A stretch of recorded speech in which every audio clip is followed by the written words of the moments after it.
자, 정권 교체를 위한 싱크탱크 373회 방송 시작하겠습니다. 지금 제 앞에 두 분 나와 계십니다. 민진규 정보전략연구소장님 나오셨습니다. 예, 안녕하십니까. 민진규입니다. 예. 자, 그리고 그 옆에는 이상구 복지과 소사이어티 운영위원장님 나와 계십니다. 예, 반갑습니다. 이상구입니다. 예.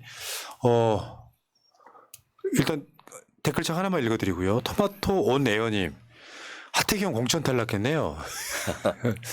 거기 지금 국회의원하고 벤처 기업부 장관 출신 해가지고 세게 붙었었는데 하태경이 탈락했네요. 뭐 한 거야 그러면 해운대에서.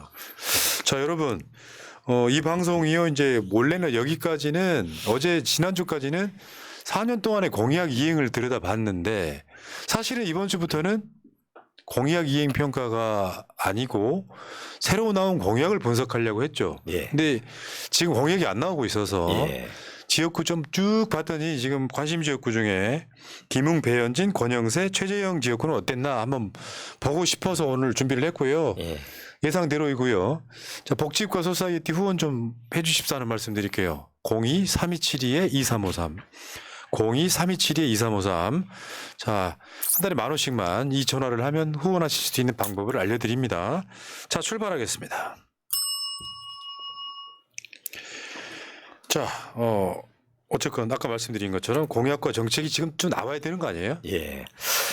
물론 지금 이번 4.10 총선의 핵심 테마가 윤석열 정부 심판이라서 선수들을 어렵게 지금 발굴해내고 또 공천하고 이런 과정을 겪고 있기 때문에 공약이 좀 늦어질 수밖에 없는 상황은 이해를 합니다만은 또 국민의 입장에서는 결국 선거 치르고 남는 건 공약이거든요. 그래야지 이걸 가지고 왜 안 하느냐, 빨리 안 하느냐, 어떻게 할 거냐 이렇게 좀 청구서를 낼 수 있는데 공약이 늦어진다는 말은 그만큼 공약의 비중이 낮아진다는 것이고 또 공약의 어떤 추진 강도가 약해도 된다는 반증이 될 수도 있기 때문에 좀 안타깝습니다. 하지만은 뭐 이번에 공천되는 분들 몇 면을 보니까 방금 인터뷰하신 정봉주 의원님을 포함해서 정말 어디서 저런 선수들을 저렇게 잘 발굴해낸가 싶을 정도로 저는 22대 국회에는 좀 다르겠구나 이런 희망도 같이 가질 수 있었습니다. 제가 정봉주 의원 반했던 건요. 낙권수 때가 아니고요. 네. 서울시장 나왔는데 공약을 우리 방송에서 막 발표를 하는데 1,000번 공약들이 굉장히 많았어요. 예. 아이디어가 넘쳐야 되는데 예. 되게 공약을 하는 사람들 보면은 사실상 표절에 가까운 예. 보고 베끼기 트램 뭐 이런 거 그런 것들이 되게 많았었던 기억이 나고요. 자, 그러면 오늘 4개 지역구 예. 국민의힘 4개 지역구로 한번 가볼 텐데 첫 번째 지역구입니다. 송파갑입니다. 예.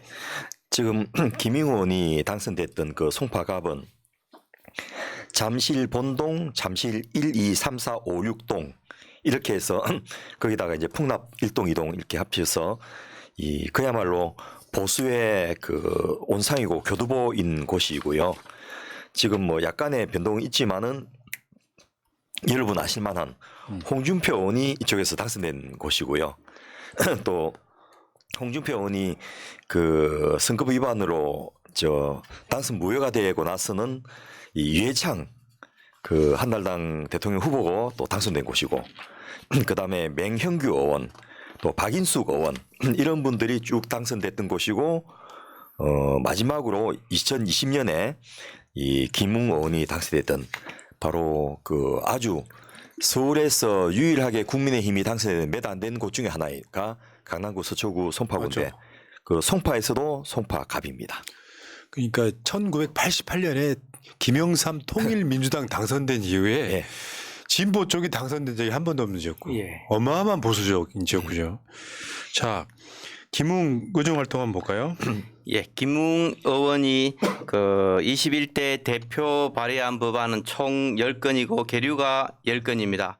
가결된 법안은 0건이고 통과율도 0%입니다. 거의 의정 활동을 아예 안 하지 했다고 않았다 봐야겠죠. 이렇게 볼 수 네. 있을 것 같습니다. 제가 지금까지 봐왔던 국회의원 중에 최악이죠, 지금. 예. 제출률, 가결률, 통과율 전부 제로입니다. 10건 냈는데 한 건도 통과 못 시켰어요. 그래서 불출마했나요? 예. 반성하는 의미에서? 어처구니 없네 진짜. 이런 국회의원 처음 봐요. 국민의힘에서도 꼴찌야 아마.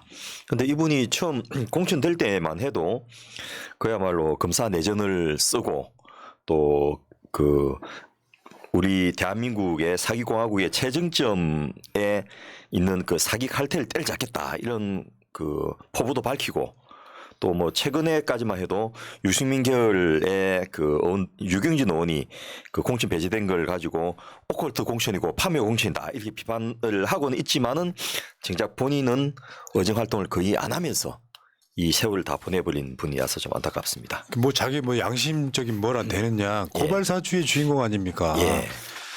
자 지금 각 당의 공천 한번 볼까요? 일단 국민의힘에서는 김웅 의원이 불출마 선언을 하면서 박정훈 전 TV조선 시사제작국장이 그 공천이 됐고요. 이분은 TV조선 보도본부 시사제작국장과 더불어서 조선일보 워싱턴 동아일보 워싱턴 특파원을 한 언론인 출신이고 더불어민주당에서는 조재희 지역위원장이 또 이번에 그 재공천됐습니다. 이분은 이 노무현 정부에서 대통령 비서실 국정과제 비서관을 했고 한국 폴리텍 대학 이사장을 오랫동안 했던 분이고 정말 힘들게 이 지역에서 꾸준히 계속해서 출마를 하고 계시고 그 참 사람 좋은 분인데 그 밭이 너무 안 좋아가지고 해마다 이렇게 힘들게 되는 거 보고 좀 안타까운 그런 분이고요. 개혁신당에서는 송재열 정책위원회 부의장이 예비후보 등록을 했고 이분은 뭐 입시 학원을 주로 하던 분입니다. 어쨌든 그 국민의힘과 이제 조재희 민주당의 그 후보들 간의 경쟁이 주로 될 것인데 뭐 쉽지는 않습니다. 그러나 불가능은 없다. 예. 민심의 바람이 어마어마하게 불면 이런 것도 뒤집힐 수 있어요. 포기하면 안 돼요. 예. 자 김용의 공약 이행 평가도 한번 보겠습니다. 예, 김웅 의원의 공약을 저희가 달성 가능성, 적절성, 측정 가능성, 운영성, 합리성 5가지 영역으로 평가해 보니까 5가지 영역 모두가 하루 이렇게 평가가 내려졌습니다. 먼저 그냥 놀고 먹었구만. 의정 활동도 못해, 공약 이행 평가도 못해. 이거 최악이네요, 진짜. 예, 뭐 달성 가능성 측면에서 보면 공수처법을 폐지하겠다. 이래 했는데 본인이 정작 폐지 관련 법안도 제출하지 않았고 공수처의 필요성에 대한 국민 여론이 높기 때문에 적절하지도 않은 공약이다 이렇게 좀 평가할 수 있을 것 같고요. 한국예술종합학교를 방위동으로 이전하겠다 이런 얘기를 하고 있는데 현재 지금 성북구가 존치를 지금 주장하고 있는 그런 상태입니다. 그래서 아직까지 진행되지 않았고요. 잠실 나루역 2호선을 지상구간을 지하로 하겠다. 뭐 이 부분도 막대한 예산이 투입돼야 함에도 경제성도 낮고 뭐 여러 가지로 그런 부분에서 지금 전혀 추진 실적이 네. 없어서 달성 가능성을 하루 이렇게 평가했습니다. 적절성 가겠습니다. 예.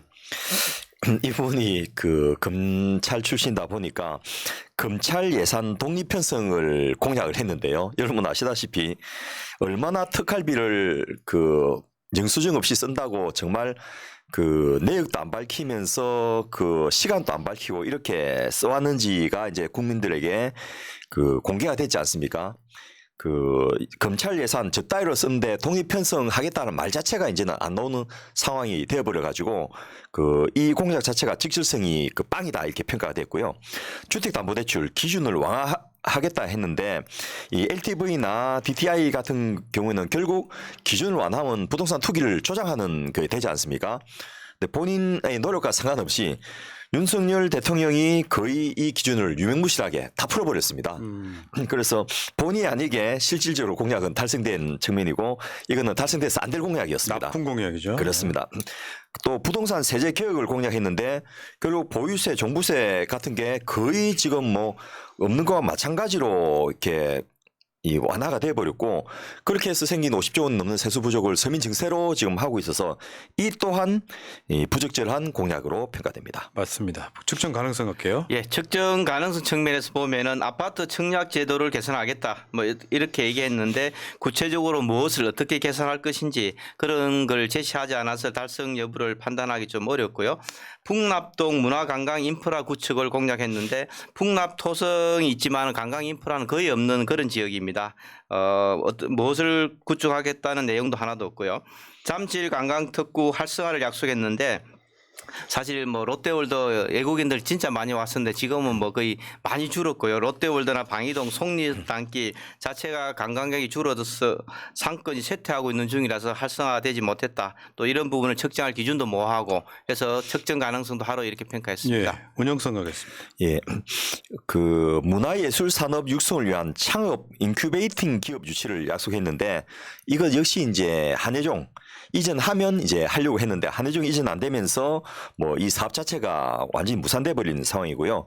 앞서 그 민 소장 말씀하셨지만은 속리단길 여기가 이제 방해동 먹자 골목을 중심으로 하는 그 굉장히 활성화된 지역이 있는데 여기가 음식이 뭐 특별하고 저렴하고 맛이 좋은 이런 것보다도 그 석촌호수 주변으로 해서 관광객들이 많이 몰리니까 그것 믿고서 이렇게 활성화되었는데 지금 뭐 아시아 푸드 허브 특화 이런 거 추진한다고 하지만은 공무원들이 한다고 해서 되는 사안이 아니지 않습니까?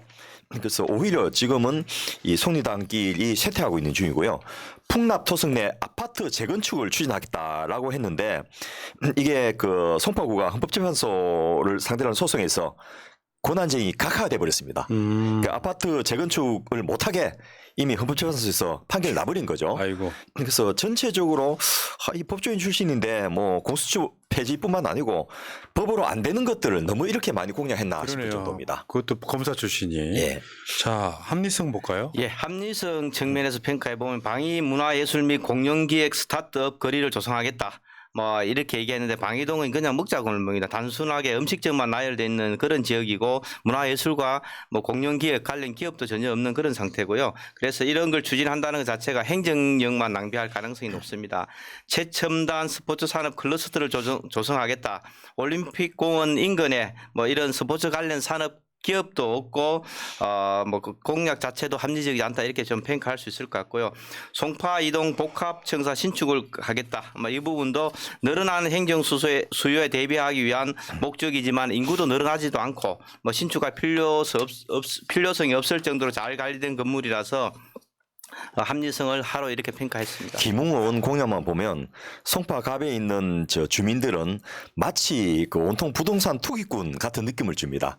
이런 공약 그러네. 정도로 표를 얻겠다라고 생각하는 것 자체가 지역 주민을 업신여기고 무시한 게 아닌가. 예. 그리고 속리단길하고 한의정 두 개 가지고 계속 되풀이로 공약을 여러 번 양산했는데 저는 뭐 조재희 후보가 얼마만큼 저 득표를 할지는 모르겠지만은 이런 부분을 철저하게 좀 비판을 하면서 맞죠. 그 상대편 이 국민의힘 후보와 공방을 좀 벌여준다면 충분히 설득을 할 수 있지 않겠나 생각을 해봤습니다. 그러니까 언론에 나오는 관종짓은 좀 많이 했고요. 예. 아무것도 안 했다는 게 충격적이네요. 예. 양심이 있었는지 불출마. 아직도 김웅의 불출마 이유를 잘 모르거든요. 예. 체질이 안 맞았나 보죠. 자기 체질이. 예. 자, 송파 을로 갈게요. 송파을도 그 송파 각과 마찬가지로 여기는 석천동, 삼전동, 가락 1동, 문정 2동, 잠실 본동, 잠실 2동, 잠실 3동, 7동 이렇게 해가지고 두 개를 좀 나눠놨는데요. 어쨌든 이쪽도 옛날에 그 김성순 이 의원이 그 송파구청장 출신인데 그분이 이 새천민주당 출신을 한번 되고 난 다음부터는 계속해서 이 쭉 그 보수 쪽에서 하다가 최명길 의원이 이 더불어민주당 소속으로 당선됐다가 지금은 또 거꾸로 그 이 탈당을 해가지고 그 당이 달라져 버렸는데요. 어쨌든 그 김용인 그 비대위원장과 같이 탈당을 해서 안철수의 구미당에 입당을 했고 또 그러면서 이분이 선거법 위반으로 상실되어서 재보궐선거를 해서 최재성 의원이 지난번에 한 번 당선됐다가 다시 배현진 의원이 당선되는 이 왔다 갔다 하는 그런 곳인데 전체적으로 분위기는 송파갑보다는 좀 낫다. 이렇게 볼 수 있는 곳입니다. 그렇죠. 그러니까 당선 가능성이 없지 않은 예. 분위기에 따라서는 후보에 따라서는 당선될 수 있는 그런 예. 지역이고요. 배현진의 의정활동 볼까요? 예, 배현진 의원이 21대 대표 발의한 법안은 총 40건입니다. 국민의힘 의원들 지금 발의한 건수도 상당히 작은데요. 어쨌든 가결은 11건으로 27.5%, 계류 11건, 대안반영 16건, 통과율은 27.5%입니다. 그런데 제출한 법안의 내용을 보면 문화재 수리, 국가유산 기본, 고도보존 육성, 뭐 세계유산, 문화재 보호 뭐 이런 관련 전부 다 문화재 관련 법안만 줄구장창 제출했다. 이렇게 주로 볼수 있습니다. 정부의 청부 입법을 많이 했다고 볼 수 있는 것입니다. 근데요, 저 통과율이라고 하는 게 40건 발의해서 11건 통과하면 통과율은 높은데 법안 발의를 너무 적게 한 거잖아요. 예. 4년 동안 40건이면 1년에 10건 정도. 예. 한 달에 한 건도 안 되지 않습니까? 보통 7, 80건은 네. 평균적으로 합니다. 예. 그러니까 이게 통과율을 말하는 건 좀 어불성설인 그런 예. 케이스고요. 자, 지금 송파울이 누가 공천됐습니까? 예, 일단 지난번에 초선노를 당선인 배현진 의원이 다시 그 공천을 받아서 재선 도전을 하게 됐고요.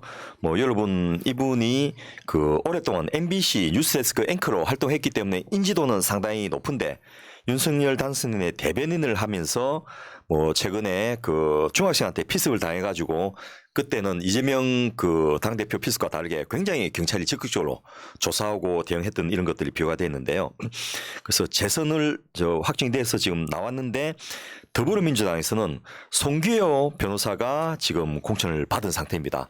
여러분 아신 대로 송기호 변호사는 한미 FTA 관련돼서 그 활동을 많이 했던 국제 통상 전문 변호사고요. 이 지역에서 오랫동안 활동을 했고 사무실도 가락동 그 시장 안에 있고 해서 꽤 이제 그 인지도도 높고 또 전문성도 보장되고 열심히 하는 분으로 인정받는 분입니다. 송규 변호사는 내일 이 시간에 나옵니다. 예. 자, 배현진 공약이행 평가 보겠습니다.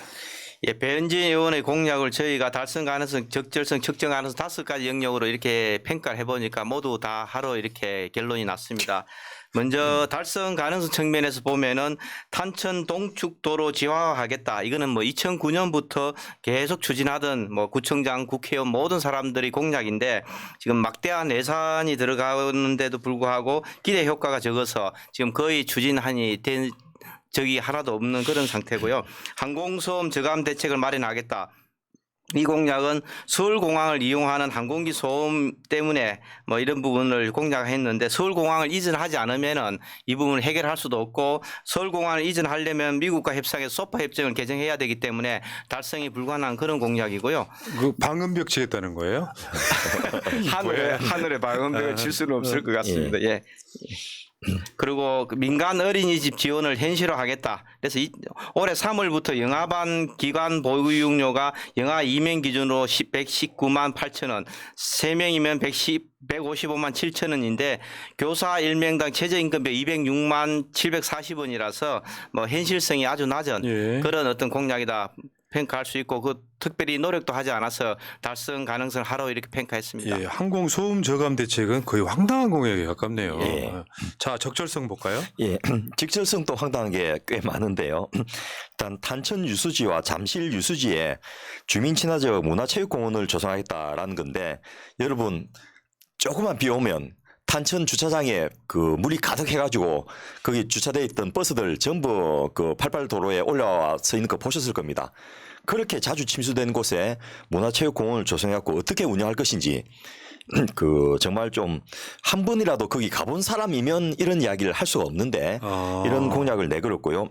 학부모 교육정보지원센터 설치하겠다는 것도 정보지원센터가 필요한 게 아니고 그냥 서울시 교육청에 정보지원 관련된 프로그램을 좀 많이 올려주면 되는 그런 상황이고요. 특히 이제 헬리오시티 여기가 이제 새로 조성된 대단히 아파트 단지입니다.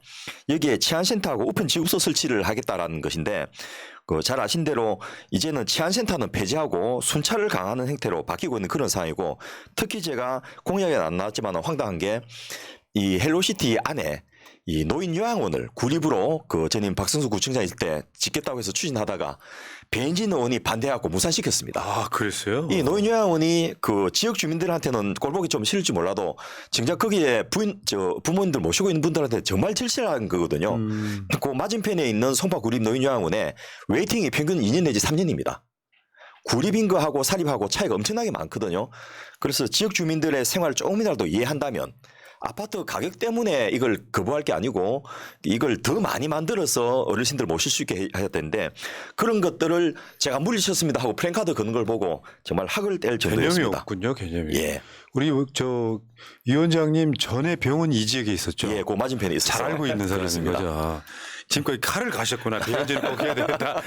자, 그 다음에 측정 가능성 볼까요? 예, 측정 가능성 측면에서 보면 재건축은 쉽고 쉽고 빠르게 뭐 이 공약은 정치적 구호라 이렇게 좀 볼 수 있을 것 같고요. 구체적으로 시간을 단축할 시간이라든지 행정 절차, 뭐 안전진단 기준 완화 뭐 이런 부분들도 구체적으로 내지 않아서 별로 측정하기 어렵다 이렇게 볼 수 있을 것 같습니다. 그리고 미세먼지 없는 깨끗한 송파 대책 이것도 여러 지역에서 자주 나왔던 공약인데 미세먼지는 중국발이라든지 화력발전소 뭐 차량 오염원이 다양하기 때문에 이 부분을 해결하지 않으면은 송파구 차원에서 해결할 수 없는 그런 공약이고요.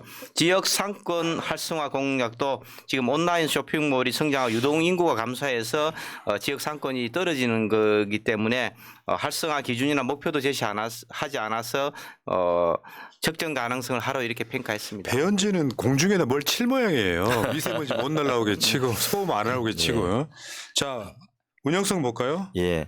본인도 이제 갓 40이 되셨고 그래서 좀 젊은 축에 속하니까 청년과 예술인 창작 거리를 지원하겠다 이런 공약들은 좀 실효성 있게 할 수 있을 것 같은데 석촌호수 인근에 조성을 추진 중이지만은 그 청년들이나 예술인들 전혀 모이지 않아 가지고 그 간판만 붙어 있고 완전히 그 무산된 성과가 나지 않는 그런 상황이고요. 코로나19 같은 저 신종 바이러스 예방 체계 구축도 이게 무슨 구청에서나 지역에서 할 수 있는 건 아니지 않습니까? 오히려 잘하고 있는 질병관리청에 그 역할을 방해하고 비판하는 그 역할만 했던 걸로 제가 기억나고 특히 셉테드 맞춤형 범죄 예방 디자인 같은 경우에도 지역에서 하기보다는 경찰청하고 협력해서 좀 전문가들이 참여해서 만들 수 있는 그런 공약인데 이런 것들을 그 구 단위로 한다면 실효성이 거의 없고 또 역할적인 측면에서도 권한이 구청에 그 많이 없기 때문에 한계가 있지 않겠나 싶습니다.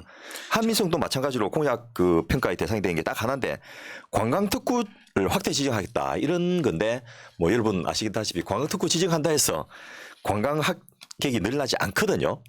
그래서 참 그 전체적으로 그 젊은 저 어원들에게 그는 기대들이 지역에도 있었을 건데 전혀 충족을 못 시키면서 4년은 흘러가 버렸다. 이게 이제 이런 게 자기 지역 발전시키려고 그러면 서울시하고도 협의를 좀 해야 되고 전체적으로 예. 큰 그림 그리게 만들고 지역구원이 뭔가 노력하고 이렇게 돼야 되는데 사실 김웅이나 배현진이나 관종에 몰두하신 분들이라 실제로는 지역 활동 그렇게 많이 못 했을 거라고 저는 예상해 예, 봅니다. 그런데 이 국민의힘 당에서 당무 평가를 해서 전국 253개 주구당 위원장들 평가했는데 배현진 의원이 1등 했다는 거예요.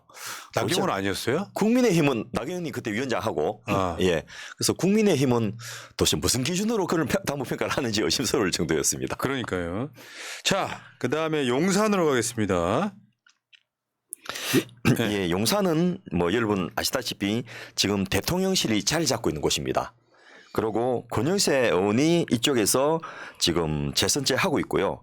권영세 의원은 뭐 16, 17, 18대는 영등포 을 지역에서 당선됐는데 그 19대, 20대에는 낙선을 해가지고 21대부터 용산구에 출마해서 총 이제 4선이 되었고 그 여기서 이번에 또 다시 공천을 받아서 그 이번에 5선 도전을 할 수 있는 그런 저 상황이 되었습니다. 지금 보니까 진영 씨가 한나라당 새누리당일 때가 있었고 민주당일 때가 있었죠. 예. 그 진영 저분은 이제 사실상 어떻게 보면 보수 인사라고 볼 수 예. 있는데 민주당으로 넘어왔던 시절이 있었고 그런데 21대 총선에서 권영세가 또 지역구 옮겨와서 당선됐는데 마침 용산으로 대통령실이 옮기면서 지금 예. 처음에 원래 용산이 미군 부대가 떠나면서 예. 발전 기대가 엄청 높았던 지역인데 지금 다시 주저앉은 그런 느낌이에요. 예, 특히 진영 의원은 박근혜 당선자가 국민연금하고 기초연금을 축소한 것에 대해 반대해가지고 그 결국 공천에서 배제되면서 민주당으로 갈 수밖에 없는 그런 맞아, 그래서 소신껏 행동했던 분인데 그 자리를 치고 들어간 분이 의정 활동했는지 들으시면 여러분 깜짝 놀랄 겁니다. 그러니까요. 자, 법안 발의 한번 볼까요? 예, 권영세 의원이 21대 대표 발의한 법안은 총 34건입니다. 계류 26건, 대안 반영 폐기 8건, 가결된 법안은 0건, 통과율은 0%고요. 18대의 대표 발의한 법안도 총 16건입니다. 대안 반영 폐기 9건, 임기 만료 폐기 6건, 폐기 1건, 가결된 법안은 0건, 통과율 0%입니다. 21대, 18대 가결된 법안이 제로입니다. 제로. 와, 아마 사상 초유의 사상 처음인 것 같아요. 예, 그렇습니다. 예. 역대급 무능한 또 장관이기도 예, 했고요. 통일부 장관까지 하면서 어떻게 이렇게까지 법안을 하나도 그냥 하나도 안 할 수가 있는지 네. 정말 이제 이것도 쉽지 않겠다 싶은 생각이 들 정도입니다. 사실 권영세는 이미 정치 생명이 끝났었는데 윤석열 뭐 저 당선되기 이전에 구사일생으로 살아난 느낌이 좀 있는 사람이에요, 권영세가. 이분이 그 윤 대통령하고 43년 지기로 학번은 도학번 차이인데 그 윤세대 도서관에서 고시 공부도 같이 하고 하면서 굉장히 개인적으로 친했기 때문에 사석에서는 형 동생 이렇게 불리고요. 그 인연으로 사실은 살아났을 뿐 아니라 초대 통일부 장관 또 주중 그 한국 대사도 지냈던 그런 좀 맞지요. 그 예. 아주 윤석열 대통령의 그 덕을 굉장히 많이 본 분 중에 한 분. 어쨌건 국회의원 되면 안 되는 사람이네요. 예. 예. 자, 용산 누가 나갑니까? 용산에는 지난 선거에서 890표 차로 졌던 강태훈 서울시 행정 1부시장이 민주당에서 다시 공천돼 가지고 이 리턴 매치가 권영세 대 강태웅으로 벌어지게 됐고요. 여기에 국민주권당에서는 구사나 또 우리공화당에서는 송영진, 자유통일선은 서정호, 무소속으로는 김정현, 월간조선 기자 이런 분들이 나와가지고 이 권영세 의원의 표를 분산시켜 줄 거라서 이번에는 890표 차이 정도는 이길 수 있지 않겠나 그러니까요. 이런 희망을 주는 그 곳입니다. 용산에 대통령실이 위치함으로써 시위도 많아지고 예. 그리고 고도제한 뭐 다시 생겼다고 봐야 될 것 같고 예. 미군 부대에 나갔더니 대통령실 들어오는 바람에 또 개발 못하는 여러 가지가 있고요. 특히 용산구청장을 권영세 의원이 공천을 했지 않습니까? 네. 그 사람이 이태원 참사의 주역 중에 한 명인데 그런 부분의 이제 다시 한번 그 선거 때 강조되면서 좀 그냥 이기는 게 아니고 상당히 많은 표차로 그 좀 심판을 할 수 있는 그런 맞죠, 지역으로 맞죠. 기대가 됩니다. 여의도하고 용산 쪽은 민주당이 가져와야 상징성이 생겨요. 예. 자, 권영세 공약 이행 평가 보겠습니다. 예, 권영세 의원을 저희가 그 달성 가능성, 적절성, 측정 가능성, 운영성, 합리성 5가지 영역으로 평가해 보니까 뭐 다른 의원들과 마찬가지로 하루 이렇게 평가가 내려졌고요. 먼저 달성 가능성 측면에서 보면은 코로나 사태 이후 훨씬 더 무거운 경제 퍼펙트 스톰이 닥쳐올 것이므로 풍부한 경험과 능력을 국가적 위기 극복에 앞장서겠다. 앞장 안 섰는데 이게 되게 웃긴다 이거. 사실 뭐 앞에서도 많은 분들이 얘기하지만 서민들은 경기 침체로 상당히 어려움을 겪고 있는 그런 상황인데 적절한 대책을 본인이 제시한 것도 전혀 없고요. 무모한 탈원전을 반드시 막아내고 국민들께 전기료 인상 걱정하는 일이 없도록 만들겠습니다. 이런 얘기를 했는데 원전과 전기료는 상관도 없고 2023년 말 기준 한전의 누적 적자가 202조 4천억 원입니다. 뭐 전기료 인상은 불가피하고 또 실제 계속 인상 중이다 이렇게 좀 볼 수 있을 것 같고요.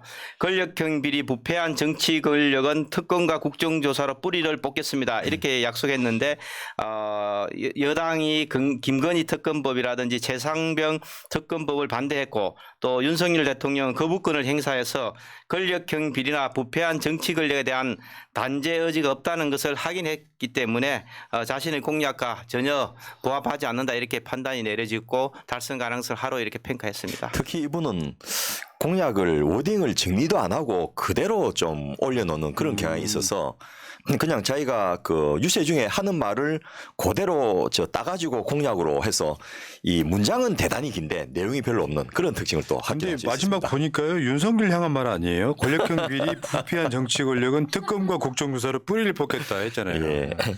자, 이런 방구도 안 하는 걸 보니까 공약에 대해서는 정말 관심이 없는 게 아닌가 싶습니다. 자, 적절성 보겠습니다. 예. 경분선과 경의선 철도를 지하화하겠다 이런 공약인데 뭐 앞서 우리가 살펴본 다른 지역과 마찬가지로 철도를 지하화하는 데는 수십조 원의 예산이 드는데 대신 그 기대 효과가 굉장히 제한적이라서 이거는 적절하지 못한 공약이고요.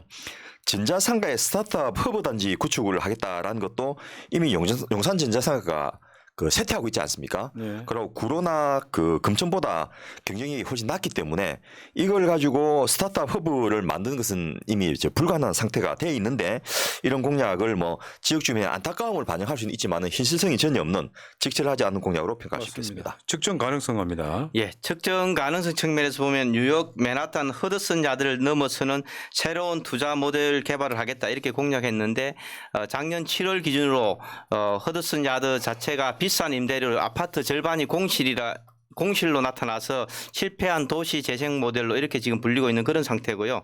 기업과 경제를 살리는 통상유기에 보다 힘을 쏟겠습니다. 이렇게 얘기했는데 작년 11월에 2030 부산 엑스포 유치를 실패했고 통상유기 자체가 실질적인 성과가 거의 없다는 평가를 받고 있는 그런 상황입니다. 새로운 한반도 시대를 열어갈 진정한 평화통일 정책을 수립하겠습니다. 이렇게 얘기했는데 진정한 평화통일 정책이 무엇인지 자체도 불분명하고 윤석열 정부가 북한과 갈등을 유발하면서 오히려 한반도 긴장이 조성된 그런 상황이라서 이런 부분도 뭐 측정 가능성도 하루 이렇게 평가를 예, 했습니다. 공약이 거의 아무 말 대잔치 수준이네요. 예. 자, 운영성 볼까요?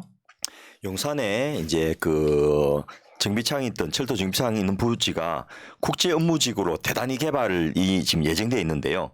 그쪽을 스타트업 중심의 4차 산업 전진 기지로 개발하겠다 이렇게 했는데 여러분 아시는 대로 ICT는 현재는 판교가 제일 많은 지역 그 DRP가 뭐 260조가 넘는 그런 상황이기 때문에 용산에는 이제 더 이상 관련 기업이 없는 상태입니다. 그래서 국제 업무지구에 뭐 건물들 상가를 많이 진다고 해서 이게 되는 것은 아닌데 그 실현성이 없는 그런 공약인 것 같고요. 용문시장을 획기적으로 개선해서 관광 자원화하겠다 이렇게 했는데 용문시장은 전통시장이긴 한데 이미 낙후되고 쇠락되어 있어서 어떤 공무원들이 이걸 가지고 일본 전통시장 같은 그 형태로 리모델을 하기는 불가능하고 특히 이분이 소득주도 성장을 폐기하고 기술주도 성장으로 경제를 일으키겠다 했는데 윤석열 대통령이 R&D 예산 대폭 삭감할 때 한 소리도 안 했습니다. 그래서 일단 기술주도 성장은 불가능한 게 그러네요. 윤석열 정부인데 네. 자, 이 공약가 배치된데도 한마디도 안 하고 지나갔습니다. 예. 자, 마지막 합리성 가겠습니다. 예, 합리성 측면에서 보면은 국제 업무 단지를 재추진하고 종합병원을 유치하겠다. 뭐 이렇게 얘기했는데 특히 종합병원 같은 경우는 서울 시내가 대형 종합병원이 이미 너무 많은 상태고요. 용산구에 순천향대 부속병원도 있고 교통이 편리해서 용산구에 별도로 신설할 필요는 없을 거라 이렇게 좀 판단이 내려지고요. 남산 최고 고도지구 규제 폐지 및 용적률 완화를 공약했는데 고도 제한 자체가 경관 보호를 위해 90m로 설정해서 관리하고 있는 그런 부분들인데 완화는 가능하지만은 폐지 자체는 바람직하지 않은 그런 공약이라서 합리성도 하루 이렇게 평가했습니다. 정치인 중에 최악이네요. 제가 보니까 예. 그 공약도 그렇고요. 아무것도 안 하는. 예. 용산 구민들이 그 자존심이 있으면 또 삶의 질을 조금이라도 바꾸고 싶으면 적어도 이쪽 용산구의 국회의원은 한 명 좀 바꿔볼 만하지 않겠나 그러니까요. 싶습니다. 예. 자, 종로로 가겠습니다. 예. 뭐 여러분 종로 아시는 대로 옛날 청와대가 있었고요. 또 서울 그 정부 청사 또 헌법재판소, 국세청, 감사원 같은 우리나라의 그 주요 관공서가 다 자리 잡고 있고 주한 미국 대사관, 주한 일본 대사관 같은 그 대사관과 주요 신문사들의 본사들 다 자리 잡고 있어서 그야말로 종로구가 우리나라 정치 1번지인 거는 너무나 잘 아실 거고요. 이쪽에서 당선된 분들이 보통 대통령을 하는 것이 그동안 몇 차례 있었기 때문에 여기에 누가 나갔냐가 굉장히 중요했는데 이 종로구에는 그 국정원장도 지냈던 이종찬 의원이 2번을 하셨고요. 이명박 전 대통령도 종로구에서 당선되고 나서 이제 대통령까지 갔었고요. 노무현 대통령도 종로구에서 그 재보궐선거를 통해서 당선되었고, 또 박진호 의원이 이쪽에서 이 정봉 의원이 그 재보궐선거가 당선 무효되면서 재보궐선거가 치러져갖고 당선되었는데 그 여기서 2번을 하고는 그 다음에 정세균 그 전 총리가 이쪽에서도 2번 했고 또 얼마 전까지 이낙연 총리가 이쪽에서 당선됐던 것은 기억하실 거고 이낙연 의원이 대통령 후보로 출마하면서 재보궐선거가 치러져가지고 지금 최재형 전 감사원장이 하는 그야말로 그 쭉 재보궐선거라든지 이런 것들이 자주 이루어지는 그야말로 그 우리나라 정치 1번지라고 할 만한 물론 많이 쇠퇴하긴 했습니다만 그런 관심 지역 중에 한 건입니다. 그러니까 여기 보니까 박지는 종로에서 강남 올라갔다가 이제 서대문으로 간 예. 희한한 케이스네요. 자, 최재형 법안 발의 한번 볼까요? 예, 최재형 의원이 21대 대표 발의한 법안은 총 19건입니다. 가결 2건, 계류 12건, 대안 반영 폐기 5건, 가결된 법안이 2건이라서 비율은 10%지만은 발의안 전체가 19건으로 상당히 낮다 이렇게 좀 평가해 볼 수 있을 것 같습니다. 이 자리는 이제 이낙연 사태로 최재형이 보궐선거로 들어간 예, 케이스라 그렇습니다. 숫자를 뭐 말하기 좀 그렇긴 한데. 예. 자, 자, 지금 누구 나와 있습니까? 예. 일단 국민의힘에서는 최재형 의원이 이제 재선 도전을 할 수 있도록 공천이 되었고요. 그 더불어민주당에서는 뭐 여러분 잘 아신 대로 전현희 전 국가인권위원회 위원장이 양보를 하면서 그 노무현 대통령의 사위인 곽상은 변호사가 지금 이쪽에 공천이 되어서 뭐 그 세습이 아니냐 이런 이야기도 하지만은 그 노무현에 대한 미안함과 그 어떤 부채의식 때문에 그 전현희 의원이 이쪽을 양보하는 것에 대해서 아무도 그 비난하는 이런 말이 없었던 걸 보면 그 어떤 저 지역 주민들의 정서나 국민들의 공감대가 상당히 있지 않겠나 싶고요. 여기에 또 개혁신당의 금태섭 의원이 아이고. 또 출마를 해갖고 3파전이 됐고요. 새로운 미래에서는 배복주 정의당 부대표가 나오고 또 새한국당의 김포강화지구당 위원장인 한규창 씨도 나오고 이렇게 해서 굉장히 복잡하게 얽혀 있는데 결국에는 최재형 또 곽상은 금태섭 이런 4파전이라서 그 금태섭 의원이 아마 이름은 개혁신당이지만은 보수표를 같이 잠식을 할 거라서 상당하게 여기도 기대를 받고 있는 곳 중에 하나입니다. 엊그저께 여론조사도 꽤 잘 나왔습니다. 그렇습니다. 곽상원 변호사가 이기는 걸로. 예.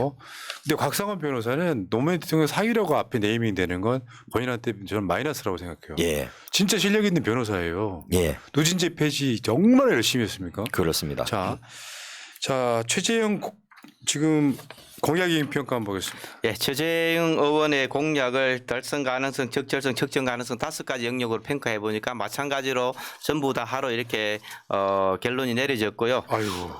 달성 가능성 측면에서 보면은 신분당선 완공으로 종로 강남 10분대 실현하겠다. 이렇게 얘기했는데 신분당선이 용산과 삼송까지 서북 연장선이 2023년 8월에 4차 국가 철도 계획에 포함됐지만은 작년 12월에 예타 결과가 추진이 중단된 그런 상태고요. 경전철 강북 횡단선을 조속 추진하겠다 이런 얘기했는데 21년 착공이 목표였지만 사업비가 2조 원이 넘고 이미 만든 경전철인 우이 신설선이라든지 신림선의 적자가 너무 커져서 사실 서울시 입장에서 추진하기 어려운 그런 상황이 됐고요. 반려동물 쉼터를 확대하고 동물병원 표준수가제 도입을 공약했는데 99년도에 표준수가제가 폐지된 이후에 지금 현재는 진료비 의무 개시만 시행 중입니다. 동물병원협회도 이걸 또 반대하고 있고 시행이 어려운 상황이라서 달성 가능성은 하로 이렇게 평가했습니다. 예. 자, 다음 갈게요. 예, 그 뭐 재보궐선거를 당선돼갖고 2년밖에 안 된 그 의원의 그 공약이 얼마나 이행된지 평가하는 게 미안하긴 한데 일단 공약 자체가 너무나 이 좀 말도 안 되는 공약이 많기 때문에 이 공약의 이행 여부를 평가하기보다는 공약 자체의 직접성과 타당성, 합리성을 그러네요. 평가한다는 측면에서 저는 의미가 있지 않겠나 싶은데요. 종로구가 서울 중구와 더불어서 출산율이 가장 낮고 인구 공동화의 대표적인 지역입니다. 그렇죠. 학교 출산율 0.4입니다. 근데 여기다가 장난감 도서관을 신설하겠다 하는데 이런 장난감 도서관이라도 좀 활성화될 수 있도록 만들어주면 좋겠고요. 종로에 그 기금속 타운이 있지 않습니까? 그거를 가지고 그 주얼리 산업 활성화 정책을 하겠다 했는데 이미 우리나라는 주얼리 산업 자체가 그냥 보석 수입해갖고 약간 가공하는 그 정도에 그치고 있기 때문에 두바이나 인도 같은 이런 나라들과는 비교 자체가 안 돼서 공약이 불가능한 이런 상황인데 거기다 또 결혼이 줄어들지 않습니까? 그러네요. 이 기금속 상가 자체가 주로 결혼 예물로서 지탱해 왔는데 지금은 완전히 뭐 침체된 그런 상황에서 이런 공약이 거기 있는 지역 주민들의 표를 받을 수 있을지는 모르겠는데 현실성은 거의 없는 공약이었다. 그러네요. 그리고 찾아가는 신중년 일자리 중개소를 운영하겠다 이런 것도 이 일자리 중개소가 중요한 게 아니고 일자리 창출부터 해야지 중개를 할 거 아니냐. 그런데 일자리 창출에 대해서는 아무런 계획도 없습니다. 아이고, 뭐 저 무능한 전 감사원장이 오죽하시겠어요. 예. 자, 다음 측정 가능성이요. 예, 측정 가능성 측면에서 보면은 자영업자 손실 보상 확대를 추진하겠다. 코로나19 팬데믹 기간 중 한시적으로 운영했지만 제도 하에는 실패했고 확대할 기준도 제시하지 않은 그런 상태고요. 학교 시간에 교통경찰관을 배치하겠다. 유치원이나 초등학교 구체적으로 배치할 장소를 지정해야 되고 또 서울지방경찰청이라든지 이런 협조도 필요한데 그런 부분을 명확하게 제시하지 않은 그런 상태입니다. 장애인 전동 휠체어 충전기를 추가로 보급하겠다. 이런 얘기를 했는데 추가로 보급할 대수나 장소 이런 부분도 전혀 제시하지 않아서 달성 여부를 측정하기 어려운 그런 공약이다 이렇게 평가해서 측정 가능성을 하로 이렇게 결론을 내렸습니다. 예, 운영성 측면에서 봐도 좀 황당한 것들이 많은데요. 요 종로구하고 동대문구가 동대문 운동장 쪽으로 서로 마주보고 있습니다. 예. 그런데 그게 동대문의 글로벌 K 패션 브랜드화를 공약을 했는데 일단 뭐 여러분 아신 대로 그 하루 70만 명이 오가던 동대문 상가들이 지금 굉장히 침체되어 있고요. 중국 무역이 떨어지면서 이쪽도 거의 지금 망하기 직전까지 그렇겠네요. 가버렸습니다. 여기 70만 명들이 중에서 상당수자가 중국이나 동남아에서 물건 떼가던 사람들이었는데 그런 부분이 좀 굉장히 줄어들고요. 윤석열의 반중 정책. 그렇습니다. 특히나 이제 온라인 쇼핑이 활성화되면서 이쪽에서 더 이상 야간에 그 새벽 밤 12시부터 새벽까지 거래되던 그 부분이 이제 거의 줄어들어 버려서 그 여기에다가 무슨 저 해외 직판 매장을 설치하거나 이런 것들은 전부 예산 낭비다. 예. 이렇게 평가받고 있고요. 그렇네요.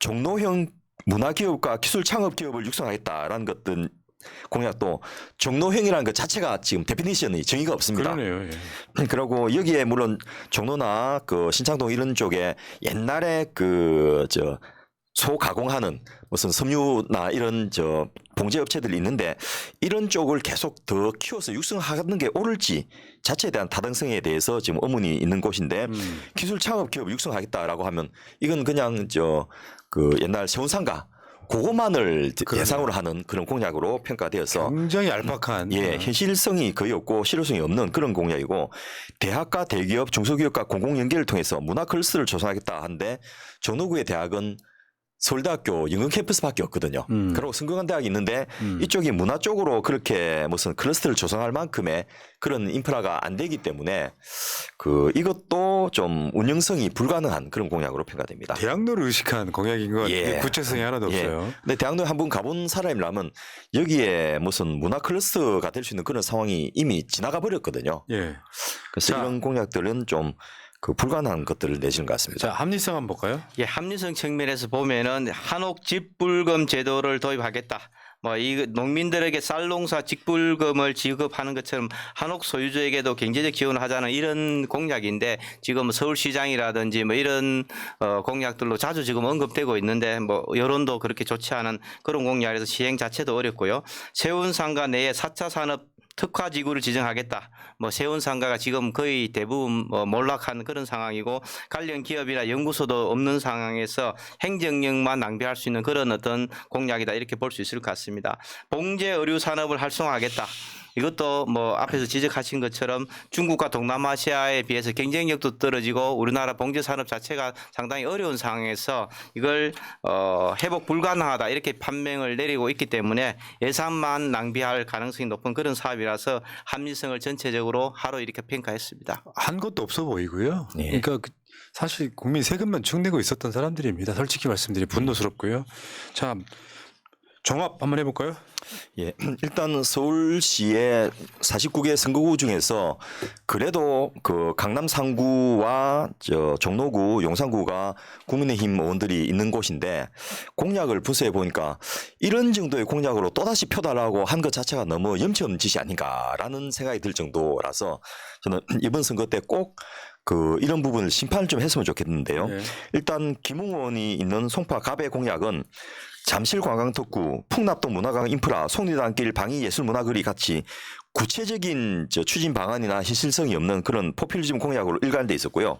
배현진 의원이 당선된 송파구 을 같은 경우에도 탄천 동축 도로 지하화, 항공 소음 절감, 미세먼지 대책 같이 일단 수단도 없는 정책 수단도 없는 그런 달성하기 어려운 공약으로 그 점철돼 있었고요. 권영세 의원은 뭐 앞서 보신 대로 법안 통과율 제로.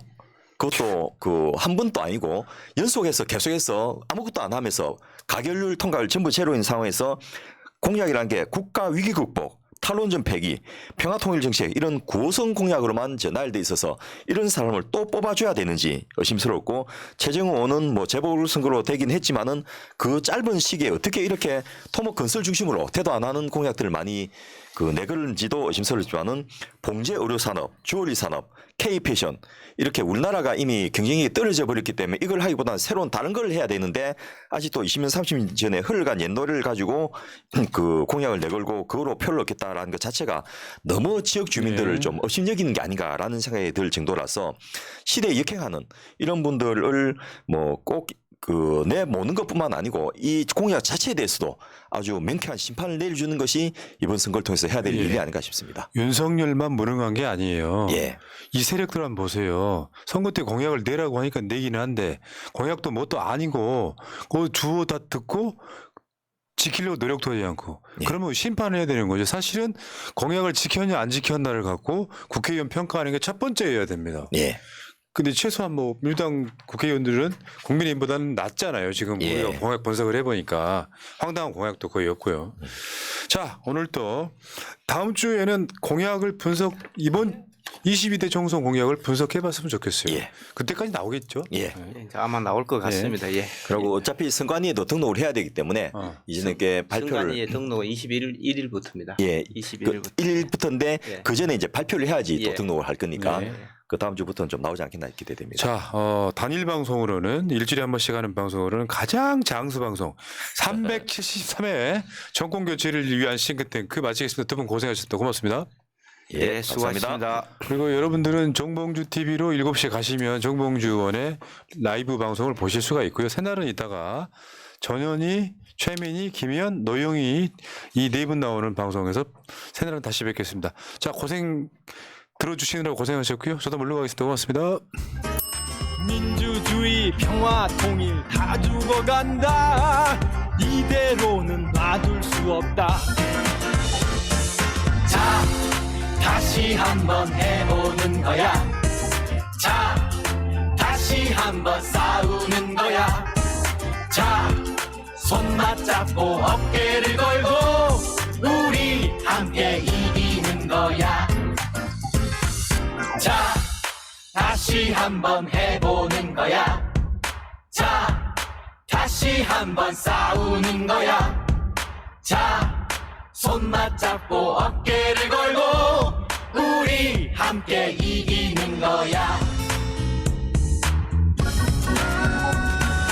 자 다시 한번 해보는 거야 자 다시 한번 싸우는 거야 자 손 맞잡고 어깨를 걸고 우리 함께 이기는 거야 자 다시 한번 해보는 거야 자 다시 한번 싸우는 거야 자 손 맞잡고 어깨